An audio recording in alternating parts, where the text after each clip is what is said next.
Good afternoon all the student.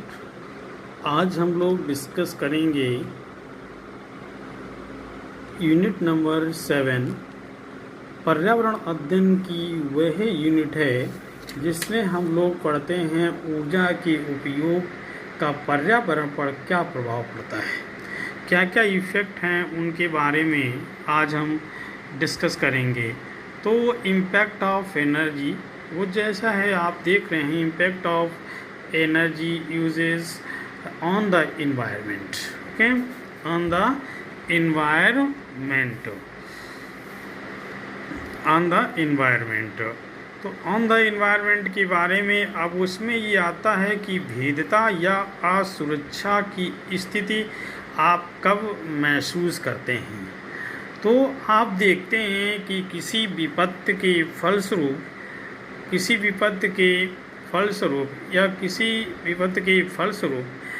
जिस सीमा तक समाज के प्रभावित होने की संभावना हो, उससे उस समाज की असुरक्षा कहते हैं। समाज में असुरक्षा गरीबी, सूचना की कमी, दयनीय रहन सहन, अपर्याप्त सुरक्षा उपाय आदि के कारण उत्पन्न होती है।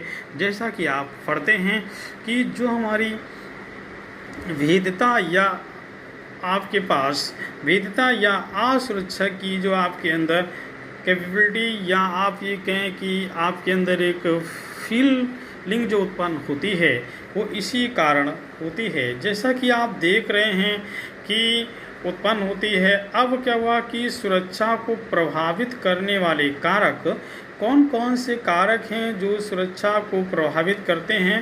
तो आप देखते हैं कि पहला जो है आपका फिजिकल भौतिक कारण है ना, कि समुद्र तटीय क्षेत्र में जो आपके घास फूस से बने मकान चक्रवात आने पर क्या करते हैं, चक्रवात आने पर आएगा। अगर आपका चक्रवात आता है तो क्या कर जाएंगे कि वो सब कैसे हैं आपके बेटा अर्थात असुरक्षित, पूर्ण रूप से सुरक्षित नहीं है। जबकि ईंट से बने मकानों पर चक्रवात, ईंट के मकानों से बने चक्रवात पर कोई प्रभाव नहीं पड़ता है। दूसरी ओर भूकंप के फलस्वरूप ईंट जो आपकी भूकंप में ईंट का जो है आपका ईंट से बना हुआ मकान जो है पूरी तरह से धराशायी हो जाता है। अर्थात भूकंप में ईंट के जो मकान जो आपके मकान होते हैं उनको भी हम असुरक्षित समझते हैं। जबकि घास फूस से जो मकान बनाए जाते हैं भूकंप के समय सुरक्षित रहते हैं। अतः किसी स्वच्छता के संरचना को सभी आपदाओं में मौलिक या हम कह सकते हैं कि भौतिक रूप से सुदृढ़ होना चाहिए, है ना, ये सुदृढ़ होना चाहिए। अब क्या हुआ कि आपका दूसरा उम्र और लिंग के आधार पर आप जब देखते हैं कि आपने जब सामान्य रूप से देखा है कि जबकि आपके भूकंप आते हैं या कोई आपदा आती है, जब कोई आपदा आती है तो सबसे पहले जो हमारे कौन से लोग होते हैं, अगर हम एज और सेक्स के अनुसार देखें तो हमारे वो लोग जो जैसे गर्भवती महिलाएं हैं, छोटे बच्चे हैं, या फिर जो आपके वृद्ध लोग हैं, उनकी जो है वो लोग अपने आप को स्वस्थ मनुष्य की अपेक्षा या उसकी तुलना में कम सुरक्षित होते हैं। भूकंप एवं चक्रवात के समय मरने वालों की संख्या का आंकड़ा जब देखा जाता है तो उसमें मरने वालों की संख्या ज़्यादातर किसकी होती है, महिलाओं की, है ना, वृद्धों की या बच्चों की होती है।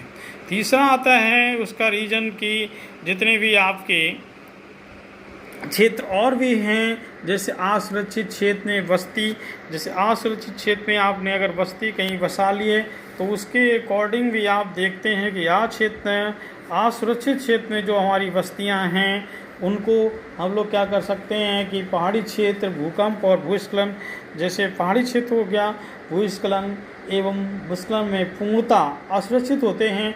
निचले इलाकों में बाढ़ की हमेशा संभावना बनी रहती है। आप इस तरह से देखते हैं कि आपका जो भी इस तरह के लोग हैं वो हर समय डरते रहते हैं कि अभी आपदा आएगी या भूकंप आ जाएगा, इस टाइप से असुरक्षित चीज़ों में रहते हैं। अब आक्रमण की क्या गति हो सकती है, स्पीड ऑफ ऑनसेट, क्या क्या आक्रमण की गतियाँ हो सकती हैं, तो आपको बताया गया कि इनको 3 प्रकार से आप जो हैं समझ सकते हैं, 3 प्रकार से आप इनको डिफाइन कर सकते हैं कि ये क्विक बहुत तीव्रता के साथ जो बहुत तीव्र होती है आपकी, जैसे आप समझ सकते हैं कि तीव्र जो है कुछ आपदाएं बिना किसी पूर्व चेतावनी के ही बहुत जल्दी आ जाती हैं, अत्यंत सूक्ष्म समय में विनाश ही विनाश दिखाई देता है ना। तो ऐसी चीज़ों को हम लोग कहते हैं कि बहुत तेज़ी के बहुत जल्दी जो इस तरह की आपकी आपदाएं हैं वो तीव्र क्विक जो हैं होती हैं, है ना, क्विक हो जाती हैं, बहुत क्विक हैं। दूसरी आपकी हैं धीमी, तो जो आपका धीमी धीमे प्रोसेस में होता है उसमें हम अपने आप को सुरक्षित कर लेते हैं या हम सुरक्षा के कुछ उपाय ढूंढ लेते हैं, है ना, और सतर्क हो जाते हैं और इस तरह से आने वाली आपदा से अपने आप को प्रबंधित कर लेते हैं। ठीक है, ओके बेटा। और इसके बाद आता है खतरा, कि खतरा होता क्या है।